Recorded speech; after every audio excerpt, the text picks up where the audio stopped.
question is, I know why God created human beings for fellowship, but outside of fellowship, why did God create a human race, a race that He knew that was going to fail and sin against Him ultimately? What other reason besides fellowship did He create us for? Well, I think part of the reason He created man, knowing we'd fall, is because that's the necessity of not being holy, and God alone is holy.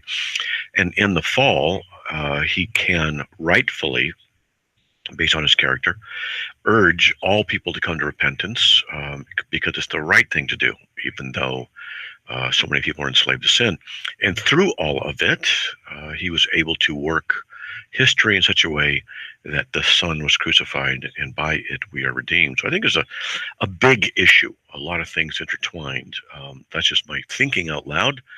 But ultimately, Isaiah 43:7 talks about Israel and stuff, but we're created for His glory. And so, can people glorify God in their damnation? Absolutely. How about in their glorification? Absolutely. So, okay. Another question is, I forget the next scripture, it's the Old Testament, where it says God was sorry He created man. I don't know where the scripture it was. I know it's in the first three books. You know what scripture I'm talking about? Not off the top of my head, but it has to do with what's called open theism. And if I go to my section on open theism, and then I can look down on the list of scriptures that I've done research on, and sorry, Genesis 6:6. The Lord was sorry that He'd made man on the earth, and I've got like 20 or 30 scriptures, and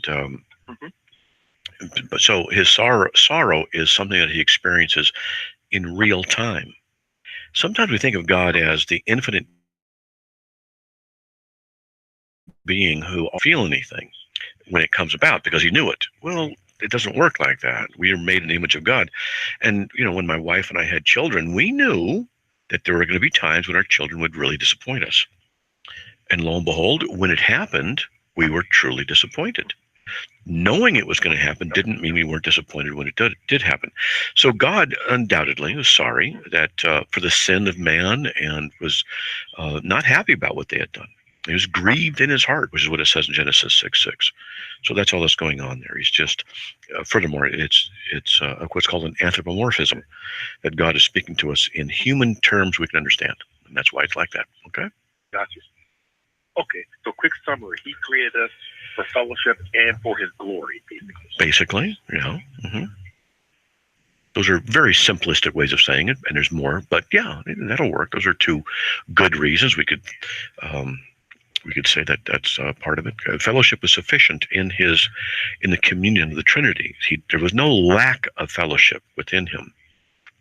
So His desire of fellowship for us would not be because of a lack in Him, or a necessity or need or something that He had.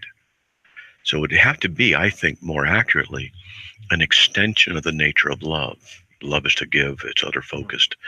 And having creatures like us, whom He could love, is a further manifestation of that. And plus, the greatest act of love is to lay your life down for a friend, John 15:13. And I think that since God is love, 1 John 4:8, that He manifested it in the creation of the universe, allowing the fall to occur its natural way that it was going to, and then entering into the fall and becoming one of us to redeem us out of the fall, demonstrating His great love. Okay? Gotcha. All right.